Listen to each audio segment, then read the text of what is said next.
Hello, welcome to this second video. This deals with application 302, object recognition, identification and comparison from photo images. I will first give a brief description of the application, then I will detail the architecture, explaining the decisions that we made, and I will show key parts from the source code to demonstrate how this was implemented. After that, I will show you how to compile and run both the client and the server software, and then give a demonstration of the software capabilities.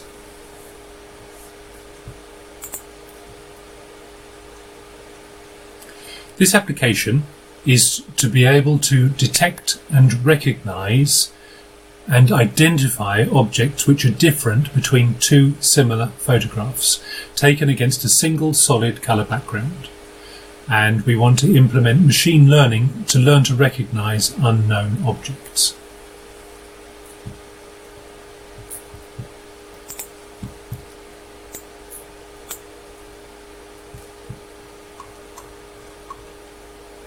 The architecture of the solution.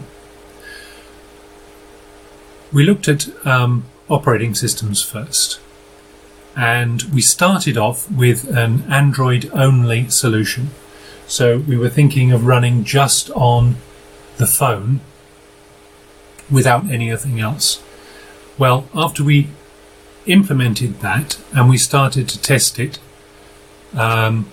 we found that the hardware was not powerful enough.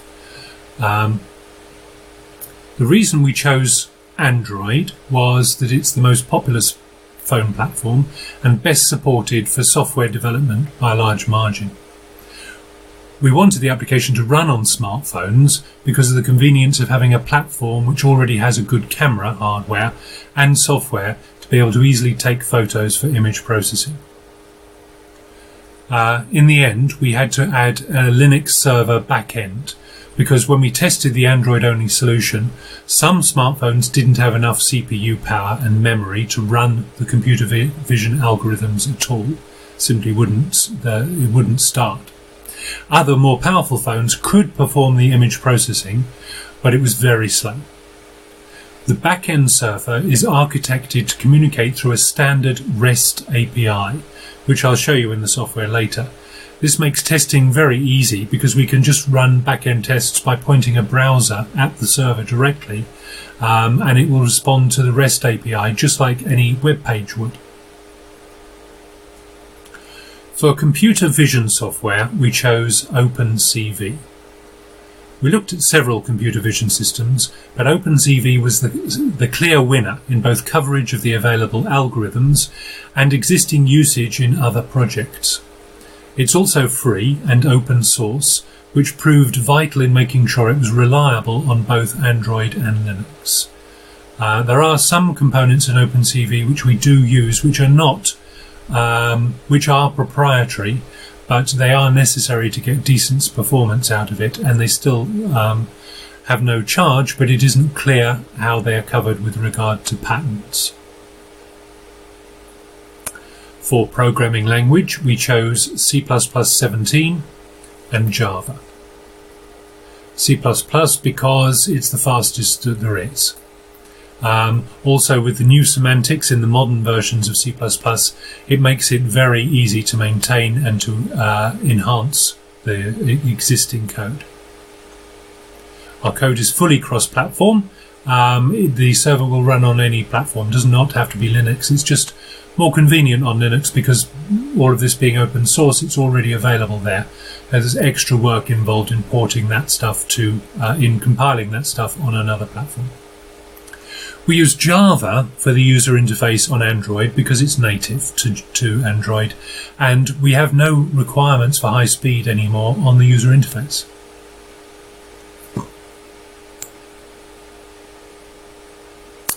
Let's now look at the complete software installation. So first of all, grab the software either from Bitbucket or from the DVD, and then we will now look at building and running the server. So I'll bring the server up here. There are additional steps if you're using an older version of Linux in order to be able to, you have to build the more recent version of the compiler and several of the libraries, but I will skip those. They are all detailed very thoroughly in the documentation. So let's just compile the last bit of the server. We've already installed OpenCV on this platform. Again, the steps to do that are very detailed in the documentation. I'm going to clean the build directory. Then I am going to regenerate the make files.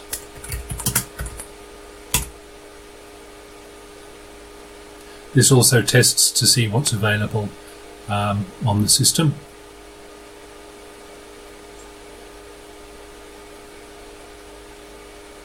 Actually, this is using C++ compiler 7.3, which is sufficient.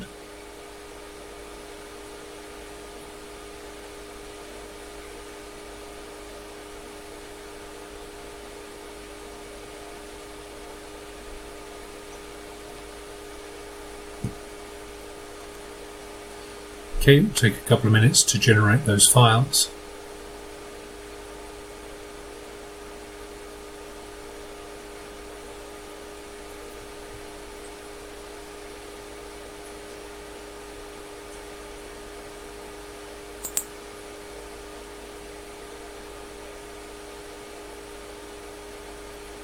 Now we're going to build. I'm simply typing make.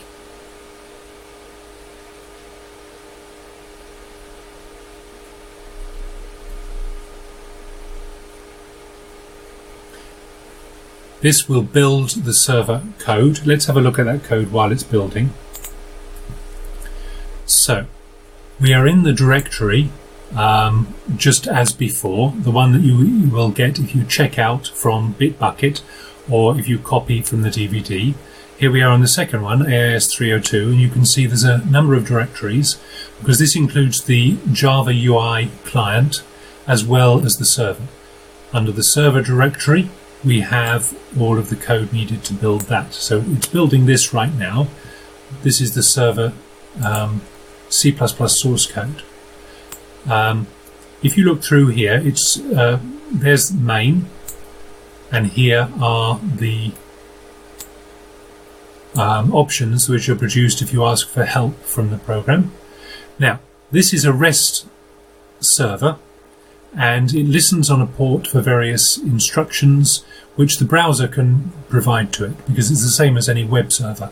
The only difference between this and this program and a web server is, of course, that it does computer vision. So we can, if you ask for, say, a string with a post command, this is the code that we run. Here we are if you ask for a JSON, because we deliver a lot of data in JSON, and here's for the scenes, and so on. Let's go back to that build. Okay, it's now linking the executable. This takes a couple of minutes because it's linking in all of the OpenCV libraries, and we use pretty much all of them. As you will see later, we make available all of the algorithms that OpenCV implements. We default to a sensible one, which actually does a good job, but you can test any of them using this system.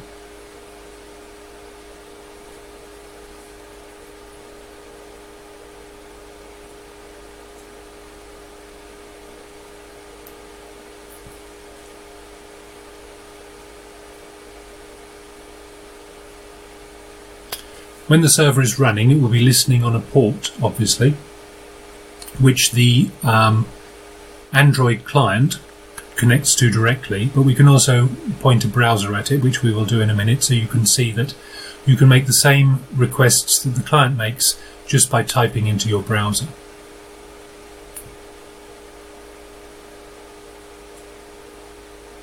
Okay, it's still compiling there. Let's have a look at building the... Oh, it's finished. Okay. I'm going to run that now. So I'm going to go back a directory.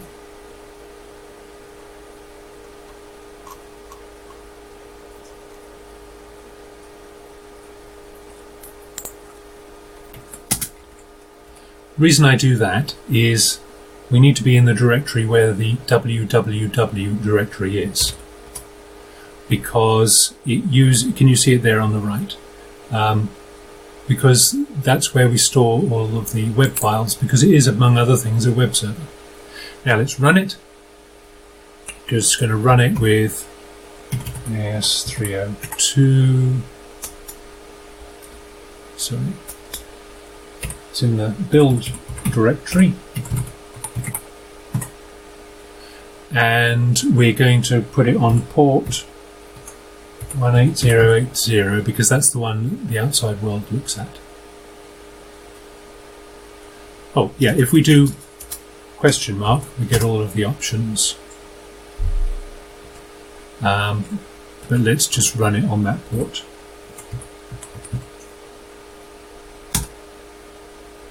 And there it is running. You can see the log, it's logging to standard out. Let's have a look at it now.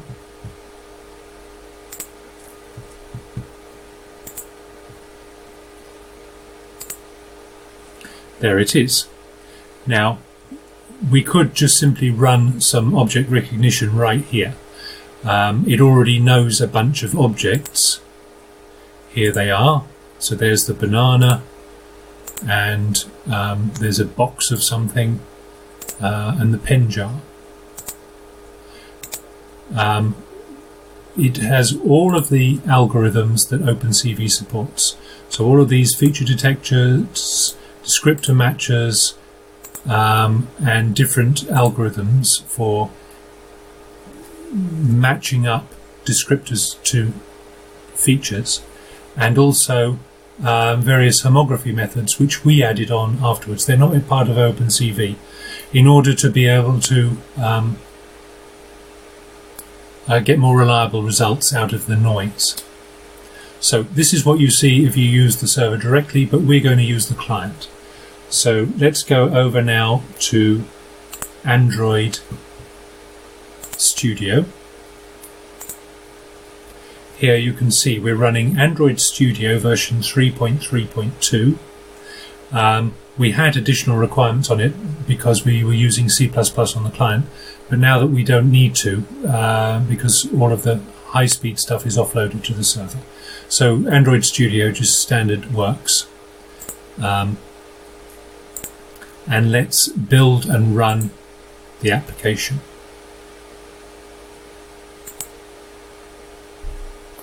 We already have a virtual device here for this means of this demonstration.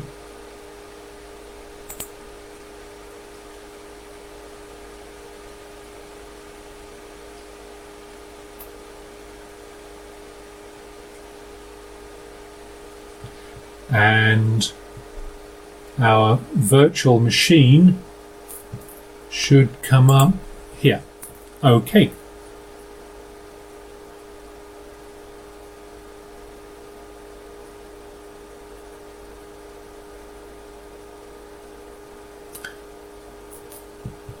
Okay, this is what you see when you first run the app.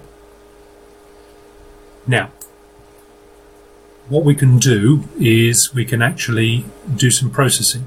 So first of all, let's just do rescan images. What this will do is it will use the currently known objects, see if it can find them in the images, and tell us of any differences. That's with rescan images. Okay, and you can see it's finding objects. If the server wasn't running, it would tell us here that the server isn't running, and that would give us a chance to choose which server we want to use, production, development, or testing, and to start the server. Okay, there we go. That you've just seen the actual production speed, and you'll notice this time that it thinks the mug and the pen thing are missing, but you can see it's labelled, for example, the gargoyle, the plate, the remote control, and the banana, and the cupcake tray. It's found all of those things which are outlined in green, and these are the ones it wasn't able to find. So you can also run any one of those algorithms directly from the phone here, by going to Settings, which is this gear icon, and then you can choose from a list the feature detectors. These are all the feature detectors that OpenCV supports, and there are variants. The descriptor extractor, and these terms are defined in detail in our documentation and also in the OpenCV documentation that we've pointed you to. Okay, we want to keep that false. The descriptor matcher could be brute force or Hamming or whatever. And then there are various other parameters for the algorithm that we can do, such as threshold cutoff and so on, the homography test, and the other things that you've already seen on the server. Here also we can choose which server to use. So at the moment we're using the Gifted Cloud. This is the server root. We could use the production server, which is the one running on CentOS 7, or a testing server, or an internal development server. If you have one running locally, you could set it up here. So let's exit these settings now. Now, let's say that we wanted to add a new object to the objects that this particular setup understands. So what we'll do is press this button here. If it was a completely new object in a different image, you could get a new image up here, but we haven't got any images on here at the moment, I don't think. But you could go from the gallery or whatever. So let's say that we're going to do this tin here. So I press this button here, and then it's asking me to put a frame around the object that I'm interested in.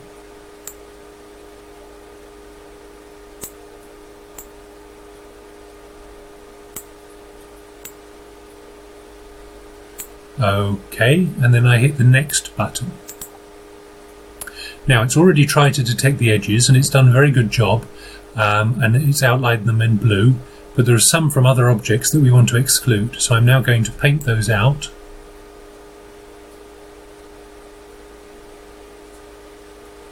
I only care about the blue lines, it's only edges that we care about at the moment.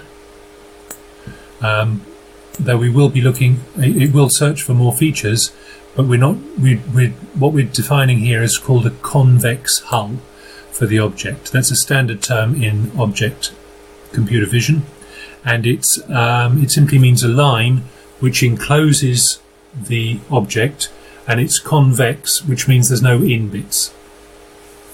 So I've painted them out, the ones that I don't want. I'm going to ask it to do edge detection again. Here we go. And you can see it's now found those. If I'd made a mistake, I could have used erase to erase some of my painting out. But we don't need to do that. Let's give it a name. Let's simply call it tin. Okay. And then when I click here, it will be added to our known objects. Now obviously it won't only detect it in this orientation, it will pre-process the whole image, not just the edges, and it will find key features. And the way it finds those features is determined by which algorithm we use. We currently use SIFT or SURF as being the best ones, and it finds all kinds of features to do with sudden changes from one colour to another, corners and so on, so that it can recognise this tin now and will be able to from a large number of different angles. Okay, that object has now been added to the database, to its database of objects. We're not actually using a database. Now, let's see the list of objects that it knows about. So we go to Manage Objects. And if we go down to the bottom, you'll see that tin there that we just added. And there are some parameters here we can use to override if it's not detecting the object well enough, if we want to fine-tune. But most of the time we don't need to fine-tune anything.